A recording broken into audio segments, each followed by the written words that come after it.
right, please take your Bibles and turn with me this morning to Genesis chapter 4. The legacy of Cain and Abel. Today, we move past the account of Adam and Eve, the first man and the first woman, and into the first generation of their posterity. And it is another well-known account, but more than just a history of the children of Adam and Eve, much more, in fact, than that. It is significantly more than that. It's another step in the process of introducing the history of humanity, tracing its moral and spiritual development. And really all, in one sense, of Genesis chapters 1 through 11 are that. They are a history of those things which happened, as we talked about in Genesis chapter 1, and why it is that we would believe it to be a history and not necessarily just allegory or myth, but then not just history of Adam and Eve and of Cain and Abel and of Noah and his sons, but a history of the advent of humanity, of why humanity is the way it is, why we are the way we are, how we got here, and where we are going, tracing the moral and spiritual developments of humanity. So in chapter 3,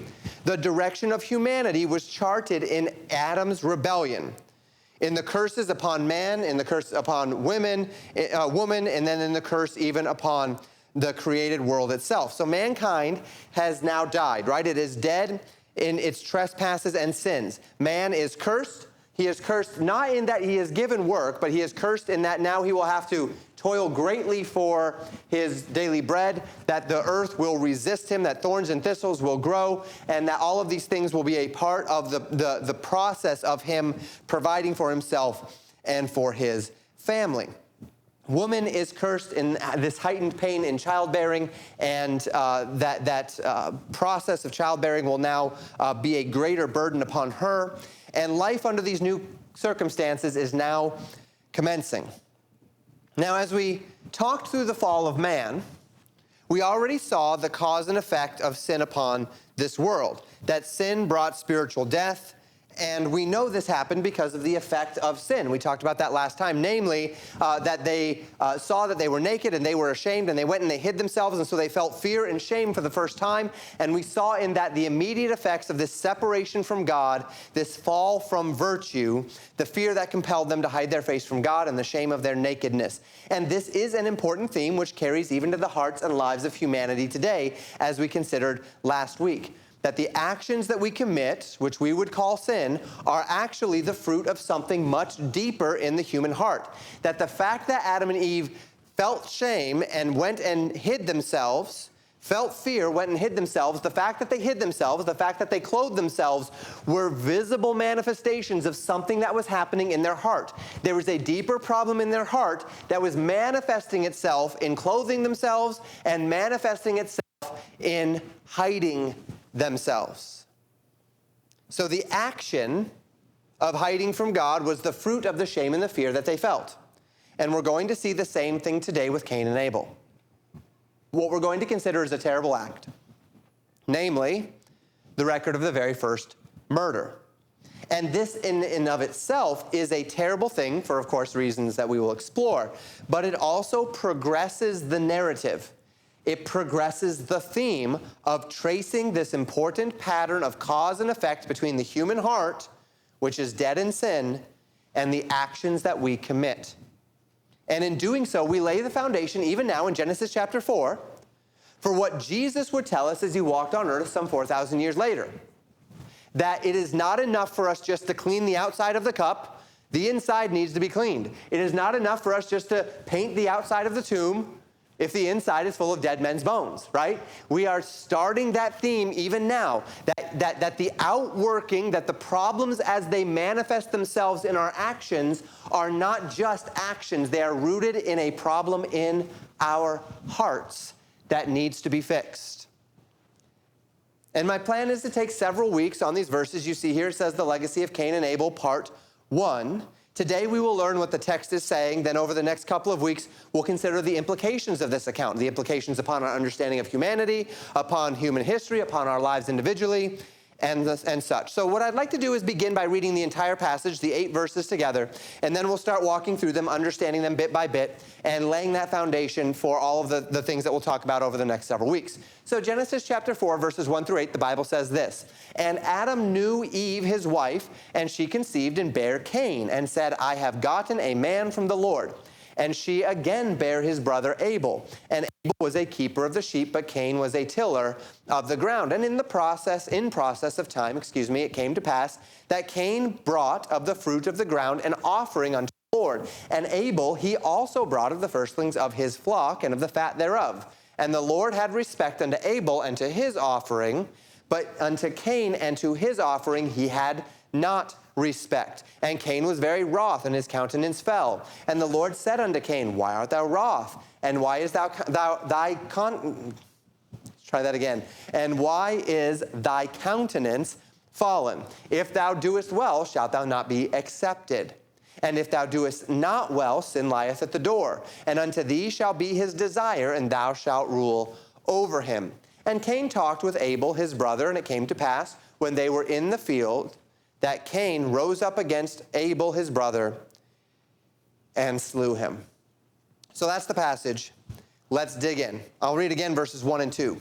"And Adam knew Eve his wife, and she conceived and bare Cain, and said, I have gotten a man from the Lord. And she again bare his brother Abel, and Abel was a keeper of the sheep, but Cain was a tiller of the ground." So we find that Adam and Eve unite in marriage union and produce children. And we talked about this a little bit in the nature of the concept of marriage, that God has ordained marriage to be a procreative union. And we see that the very first thing following Adam and Eve's fall is that they begin to have children. That is one of the foremost and fundamental purposes of the concept of marriage, to start a family, to have children.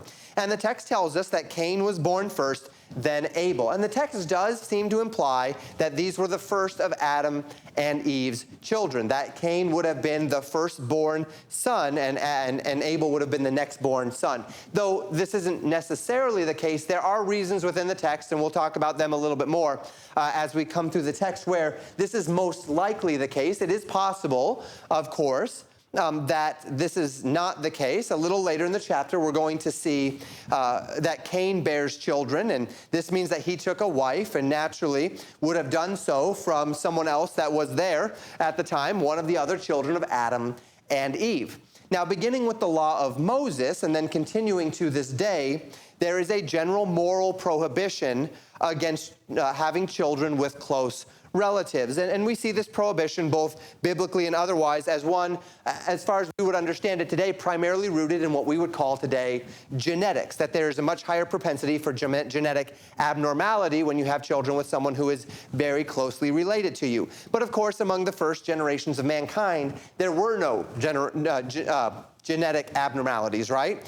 If you make a copy of a copy, the first copies are generally quite faithful. If you go up to a copy machine with something you've printed and you put it on the copy machine and you make a copy of that, then that is going to be a generally faithful reproduction. But then if you take that copy and you put it on the copy machine and you make a copy, and you take that copy and you put it on the copy machine and you make a copy, over time there's going to be imperfections that begin to show up in the copies of the copies of the copies. And that's because maybe a piece of dust gets on the image machine, or as it picks up various elements of the sheet, it gets a little bit darker, and then that darker gets a little darker, and so it's getting darker and darker and darker with subsequent copies. All sorts of reasons why copies of copies of copies of copies, there are more errors that come into the system. So we see that with humanity as well, that as we make copies of copies of copies of our genetic material, of our DNA, that those copies of copies of copies introduce into the gene pool flaws and problems. And typically speaking, one of the ways that we weed out those flaws and those problems is that when we unite with someone else and our DNA mixes with their DNA in our children, that the hope and the desire is that our children would have the proper DNA and that it wouldn't carry forward the genetic abnormalities. However, if you and I both have the same genetic abnormalities, then it's very, very likely that our children will carry forth said genetic abnormalities, right? And so there are these reasons why the Mosaic law and then many laws and principles throughout time have morally prohibited the union of close family with each other and having children together. But either way, we understand that Adam and Eve must have had some female children in Cain or for Cain and for Seth to have wives and then to propagate the human race. The next natural question is then, well, why doesn't the Bible talk about all of their children? And later in history, we'll see a more thorough record of the number of children that any given man had, but here's the thing. We'll find in the next chapter that Adam lived to be 930 years old. And throughout that time, the Bible says he had sons and daughters. Now imagine how many children men and women might have if they lived to be 900 years old. Imagine how big our book would be if there was a record, a complete genealogical record of all of people and their children and their children's children. It would be a very, very, very big book. To that end, we find a particular trend that will continue throughout the Word of God. And you'll see this in genealogies all around the Scriptures. And that trend is that those genealogies only hit the highlights. They trace the men and the women who, in some way, shape, or form, bear consequence upon the future generations. They'll skip entire generations. They'll skip the generations that are of no consequence. And that sounds harsh and mean and cruel and whatever else, that if you were looking through a genealogy of your family and you're not there and you say, well, why aren't I there? Well, because your generation didn't matter, so we just kind of skipped you and we moved on to a consequential generation, right? And you'd say, wow, that's not very kind, that's not very nice. But it is the fact of the matter that there are certain generations of history that just don't really factor into history as a whole, right? For one reason or another, that generation, maybe it's not a bad thing. Maybe you were so successful and you had peace in your days that because you were so successful and there were peace in your days, nothing really happened in your days, and you got to go to the grave in peace, and so your generation just wasn't eventful. That's not a bad thing, right? It's just a thing. It is a thing. And so if we're skipping a generation for one reason or another to save space or for the sake of not cluttering up our narrative, we're going to skip maybe those more successful generations because those successful generations were not eventful generations, right? So it's not necessarily a statement to anything negative. It just is what it is. Certain generations would be skipped. So we trace through the more imperative generations. To that end, we would say we don't know if Cain and Abel were actually firstborn, but we do know that Cain was older than Abel, and I suspect that Cain was the firstborn son, and you'll see why as we continue through the narrative. So the text then tells us that Abel was a keeper of sheep, and Cain was a tiller of the ground. So Abel was a shepherd, and Cain was a farmer. Verses 3-5. And in the process of time, it came to pass that Cain brought of the fruit of the ground an offering unto the Lord, and Abel he also brought of the firstlings of his flock, and of the fat thereof. And the Lord had respect unto Abel and to his offering, but unto Cain and to his offering he had not respect, and Cain was very wroth, and his countenance fell. So the text then fast forwards, indicated by the phrase, in process of time, to those days when Cain and Abel were old enough to be actively engaged in their respective endeavors of shepherding and farming. And here we are introduced to something new once again, that Cain and Abel brought offerings unto the Lord. Now again, put your feet into the shoes of one who is learning all of these things for the first time. They've never read the Bible before. They're reading the history of mankind, and they start at Genesis chapter 1, verse 1, and they're reading through it. If we were to have done that, what we would find is that there is something new happening here. That for the first time within the record or within the narrative, we see men who are taking something which is theirs and they are giving it to God, right? They are taking something that is theirs and they are offering it to the Lord. And here we find the first glimmers of the concept of worship. That a man regards that there is an authority above him, that he desires to be in a right relationship with that authority or express his submission to said authority. And so he takes something that is his, something that is important to him, and he lays it at the feet of that authority as a way of showing both submission and as a way of showing reverence. not just relationship, but worship, and aligning of themselves under the authority and giving to them as a manner of expressing the worth of that authority in their eyes. So we see this for the first time. This is the first concept of worship that we find in the scriptures. And that worship is in regard of taking mine and yielding it to another. Hence the title worship or worthship, expressing the worth of another. So Cain brings of the fruit of the ground, and Abel brings of the first of his flock. And we might expect this, right? Each person is bringing something of theirs, the fruit of their own labor, to the Lord. But then we find something interesting, and this is going to dominate one of our sermons that's coming up here. And the interesting thing is that the Bible says that God respected or accepted Abel's offering, but he did not accept Cain's offering. And we'll discuss next time we're together why this was. What was it about Cain's offering? And we're going to need other principles of Scripture. At this point, we don't have any reasons. All we have is facts, right? That God accepted Abel's offering, that God did not accept Cain's offering. So all we have is facts at this point. And the Bible tells us that Cain was very angry at this. And we know that because the Bible says Cain was very wroth, and then it says his countenance fell. And you've seen this before, right? Where a person is angry or sad or disappointed or whatever it might be. And you know this even without them saying anything because of the noticeable change in their expression, right? And the concept of a face falling is a concept of disappointment or of anger. And you've seen this before too, where someone is just doing their thing, they're living their day, maybe they're even excited or happy, and then they get a certain bad news or they hear the results of something that they've been waiting for, and it's like their face just falls, their expression falls, their eyes droop, and their face sags, and they frown, which makes the face naturally turn downward. And that whole process of their expression changing, maybe their brows furrow, their eyes change shape slightly. It's amazing how truly expressive our faces are. And Cain's face reflected his anger at this circumstance. And God confronts Cain about this. So we read in verses 6 and 7, "And the Lord said unto Cain, Why art thou wroth? And why is thy countenance fallen? If thou doest well, shalt thou not be accepted? And if thou doest not well, sin lieth at the door, and unto thee shall be his desire, and thou shalt rule over him." So God confronts Cain about his attitude and his anger, and he's reasoning with him about why he is angry. First, he asks this. He says, "Will you not be accepted if you do well?"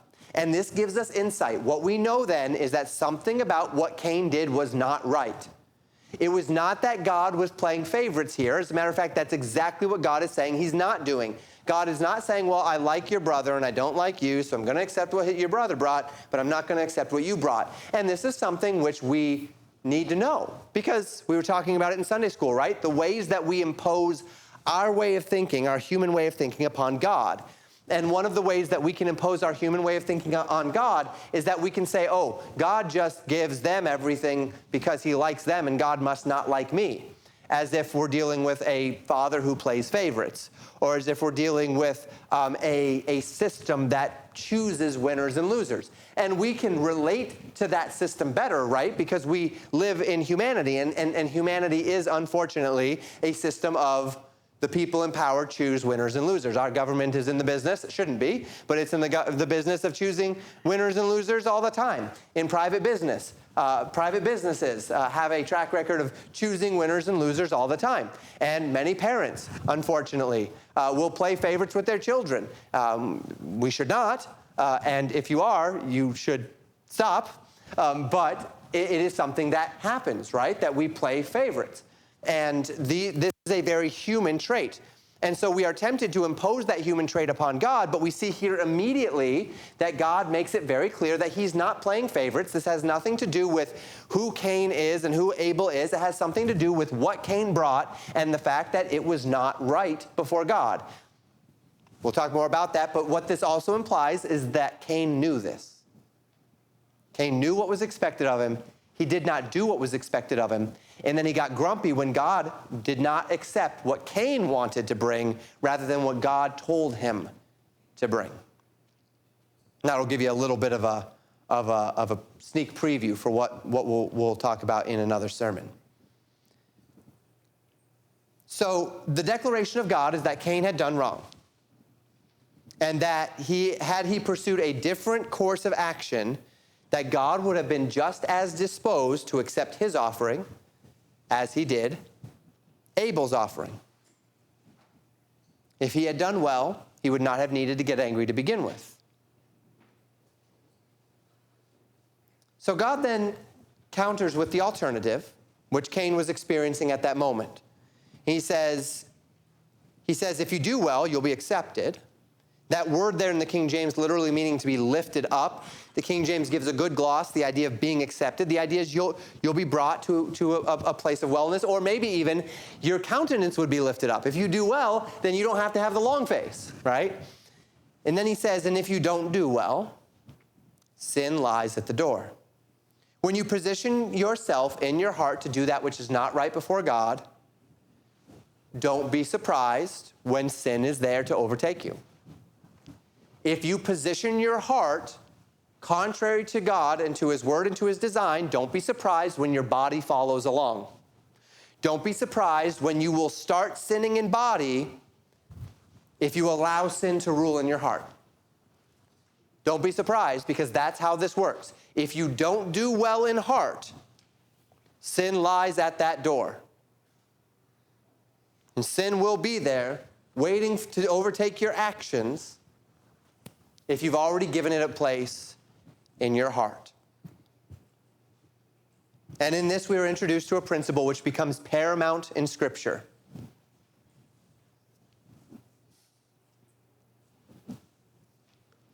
That what I allow to reside in my heart inevitably affects what I do. Jesus said it this way, as a man thinketh in his heart, so is he. If I entertain the deceits of sin inside, it is only a matter of time before what is inside comes out in one way or another. And we'll talk more about this in our application, but this is an essential scriptural principle. It is only a matter of time before what is inside comes out. Parents, it's only a matter of time before what's inside your children come out. So if you're seeing the glimmers of something on the outside, find out what's happening on the inside. In your own life, if you're seeing something you don't like on the outside, yeah, good, stop the outside thing. But you've got to figure out what's happening on the inside that's compelling it. Or else it's just going to rear its ugly head, maybe in a different form. I talked to people about at the jail about this, that many of them are struggling with an addiction that has manifested itself in a socially unacceptable form, namely drugs, alcohol, drinking, and driving, that sort of thing. But the solution is not to simply replace my socially unacceptable addiction with a socially acceptable addiction, so that the law stays off my back and then I just kind of limp through life with some socially acceptable manifestation of my sin, right? The goal is to get the problem solved, not just to cover the symptoms. And this theme is one that, again, will become very, very important to Jesus and becomes the very foundational root of why the gospel is so necessary, why Jesus has to do for us what we can't do for ourselves. Because the best we have, the best we can do is simply discipline our flesh into something that's socially acceptable so that we can feel moral while it's still a manifestation of something inside of us that is not right. That's the best we've got. The best we can do is discipline our flesh, but God offers to fix the heart. And that's what we need. The only way that God will accept us is when our heart is right. So God continues then with this statement. Without changing contexts, God says, and unto thee shall be his desire, and thou shalt rule over him. Let me read the whole thing in context. If thou doest well, shalt thou not be accepted? And if thou doest not well, sin lieth at the door, and unto thee shall be his desire, and thou shalt rule over him. Now, there is not a complete consensus about the antecedent to this pronoun him here and exactly what's being said. And the reason is because this pronoun is a him. It's a personified pronoun. It's a personal pronoun. It leads us to believe that the him is a person, not a thing. But sin is a thing. So the him here, the only him that could possibly be in this context is Abel. And unto thee shall be his desire, and thou shalt rule over him. And in that case, the idea here then is that if Cain does well, then Abel's desire would be toward Cain, and Cain would rule over Abel. And you say, well, what would that mean? And the only way that that would make sense is if we interpret that in light of what we know about the nature of firstborn sons. And the nature of the firstborn son, as God has ordained it throughout history, we'll see this when it comes up particularly with Abraham, his children, Isaac, Jacob, is that the firstborn son is the son who receives the birthright and the blessing. And he becomes the next patriarch of the family. He becomes the one through whom the family is directed. And in this case, the promise of the seed having been given already, he would, in theory, be the one through whom the seed, the chosen seed, the Messiah, would then come. And so if Cain is in fact the firstborn, then it's possible that what God is saying here is if you do well, you'll be accepted. If you don't, sin lies at the door. And if you get this right, then Abel's desire would be toward you. In the same way that we saw in the last chapter with the woman, her desire shall be toward her husband, right? The idea there will be that there will be a drawing toward the reality that her husband is the head of the home. His desire will be toward thee, so there would be a parallel meaning, a parallel idea here, that Abel's desire would be toward Cain, and Cain would rule over him, that Cain would in fact be the patriarch of this family if he would but do well, because he has the natural right, by birthright and by blessing, to that position. But God is not just going to give him that position because of his birth order, and we see this later, right? We see this with Ishmael and Isaac. We see this with Jacob and Esau. We see that the firstborn is not given a de facto right to be used by God simply because he's the firstborn. If he is a profane and wicked man, then he is passed over. So that's the first possibility here. That's the less agreed upon possibility, we might say.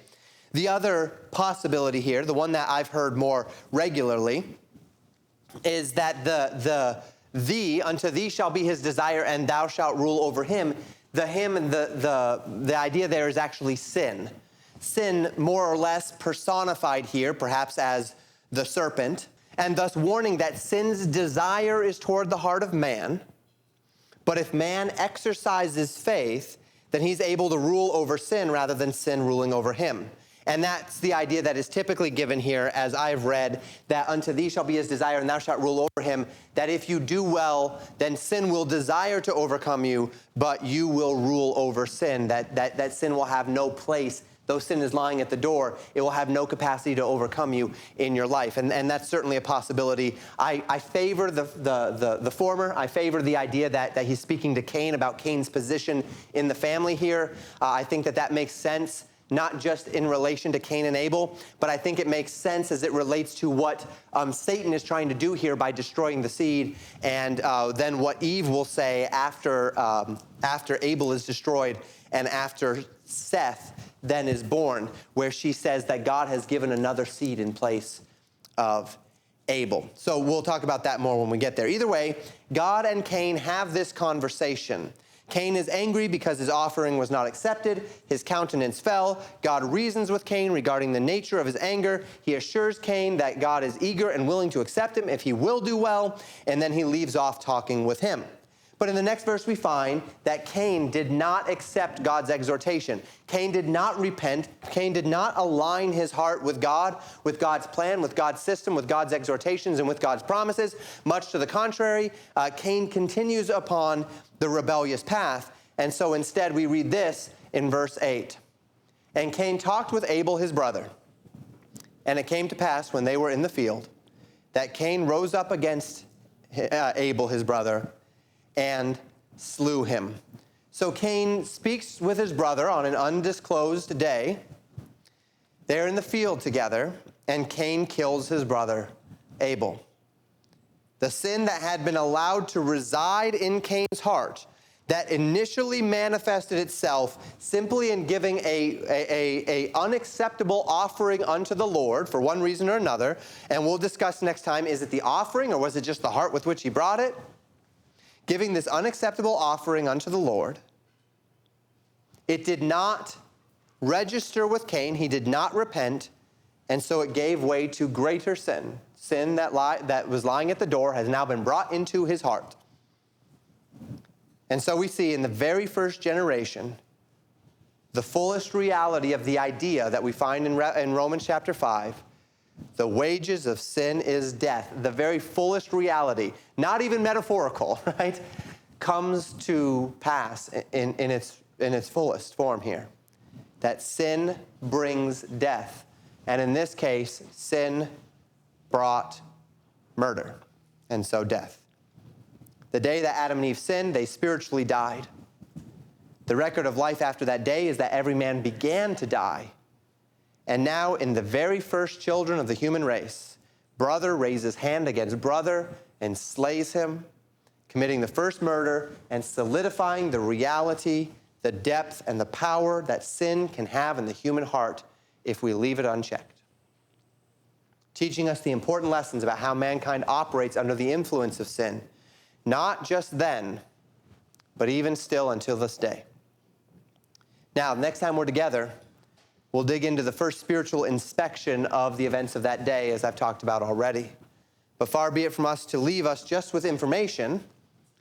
Let's take some time to consider a measure of application as it relates to these concepts. In God's warning to Cain, he told them that if he doesn't do well, sin lieth at the door. We're memorizing 1 Peter 5, verse 7 this month. The very next verse says this in 1 Peter 5. Be sober, be vigilant, because your adversary the devil is a roaring lion, walketh about seeking whom he may devour. We're warned in this passage that our adversary, the devil, is an aggressive foe, seeking to destroy, exploiting every weakness. And not only is the devil an aggressive foe, but the very sin nature that is within us aggressively draws us unto sin, unto itself, to indulge its nature rather to indulging obedience to Christ, obedience to the Word of God. And to that end, we are called to be sober, clear-minded, vigilant, careful, looking around, ready. Because sin is deceitful. Sin is alluring. And if we don't do well, as Cain did not do well, if we step outside of the truths of the Word of God, sin is never far away. And that's important for us to remember. That when we step outside of the truths of the Word of God, sin is never far away. Oh, Pastor, you don't understand. I can handle it. I see what's going on. I'm perfectly aware of my own status and my own standing and where I am and what I need and what I don't need. And there are lines that I've drawn, and those lines are indelible. And yeah, I may flirt with this and I may flirt with that, and I may allow myself to drift here and there, but that's okay. It's under control, Pastor. It's fine. It's under control. Many are the men and women who have not jumped headlong into sin, but they have not put up the protections. They have wandered aimlessly, not through direct intention, maybe just through simple neglect, or maybe through overconfidence. Because they have not been sober, because they have not been vigilant, they have not given the devil his due, they have not allowed the warnings of the Word of God to resonate in their hearts, they have not protected themselves.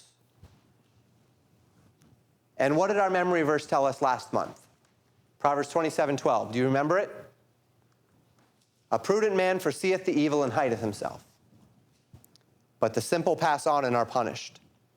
A man who, through foolishness, false assurance, or simplicity, fails to foresee the evil is no less punished when he steps into that evil than the man who jumps headlong. Both of them end up in sin. One of them jumped into sin knowingly. The others wandered through pride, through simplicity, through neglect. But they both ended up in that place. And they ended up there because they did not, in prudence, foresee that evil when it was still just a kernel in their heart. Prudence exhorts us to foresee the evil and hide ourselves, Christian. The call is for us to be proactive and determined in our Christian lives, to direct ourselves into positive virtue, to be quick to believe the exhortations of God's word, which is, in fact, the way of life, to reject the common lies and the pseudo-promises of our deceitful hearts, of the world, the flesh, and the devil, of those things which seek to compel us outside of God's word and into other ways, other truth claims, other ideas, other promises. When the symptoms of sin in my heart manifest, I need to deal with them immediately. I need to deal with them decisively, through humility, through repentance. If I need to put up walls in my life, barriers, fences to protect me from things of which I am particularly weak, of which I have a unique propensity, then I need to put up those fences and I need to guard those fences. And I need to let no one come up and say, you need to tear down that fence because that's an unreasonable fence. Well, it might be unreasonable for you, but it's reasonable for me. I need this fence. Yeah, but I can handle it. Well, if you can, thank God. But if you can't, there will be consequences.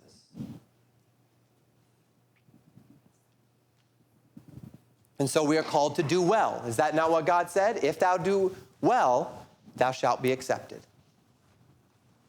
Align with God's way unto blessing. So what do we do? Well, we read 1 Peter 5:8. Now let's look at verse 9. Whom resist steadfast in the faith, knowing that the same afflictions are accomplished in your brethren that are in the world. So what do? We resist the temptations, the allures. We are the prudent man who foresees the evil and hides ourselves. In faith, believing what God's word says, counting his word as more important than our necessary bread. Man shall not live by bread alone, but by every word that proceeds out of the mouth of God. We read his word, we believe his word. We position ourselves to accomplish his word. We see the propensities in our life, those things that are in our heart, those kernels of sin that would seek to allure us and deceive us. We look at what the world says that is alluring but is deceiving. We recognize those things, we filter it through the realities of the Word of God, and then we hide ourselves. We protect ourselves. We reject the lies. Because the simple pass on and are punished. And may the legacy of our hearts be a legacy of prudence, where we are not as one who persists in sin or persists in foolishness with sin lying at the door, but rather we do well. We read God's word, we learn God's word, we know God's word, and then we do well. We align with it by faith, resisting steadfast in the faith, knowing this. And Peter says the same afflictions are accomplished in your brethren that are in the world. What Peter's saying there is he's connecting this exhortation directly to what the diaspora that he's writing to here in 1 Peter is going through, which is great suffering for the faith. But how do we take that idea and place it into our lives?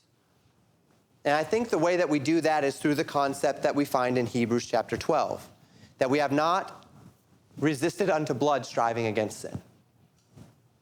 That you and I are both going through this journey of life. And in it, we are all struggling with various aspects of our lives and various sinful temptations. Your temptations may not be my temptations. Your trials may not be my trials. But we're all going through them. We are all struggling. None of us is perfect. None of us has arrived. And so we resist steadfastly in the faith, knowing that we aren't alone in this. That you're not the only one that's struggling with the temptations to sin. You're not the only one that's dealing with propensities and difficulties as it relates to your desire to do what you want rather than to do what God wants. You're not the only one that has a sin nature. You're not the only one that is weak in flesh. We all have our places of struggle.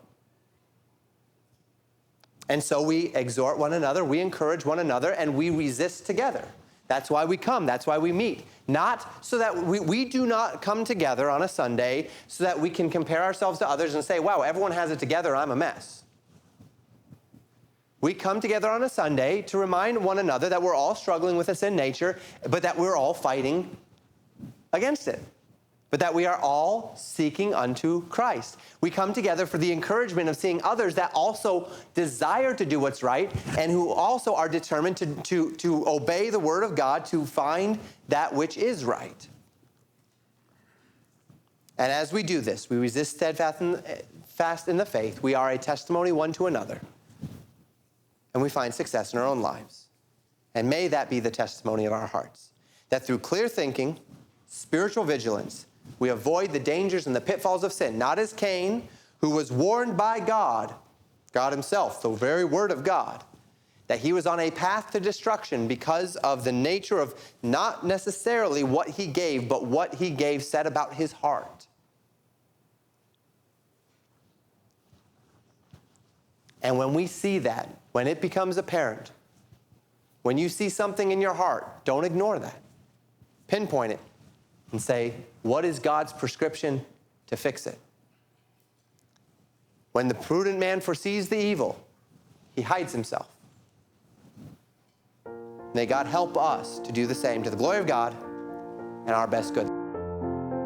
Thank you for listening to Pastor Jamen Wikler from Legacy Baptist Church in Buffalo, Minnesota. More information about Legacy Baptist Church and a library of sermons are available at www.legacybaptistchurch.net.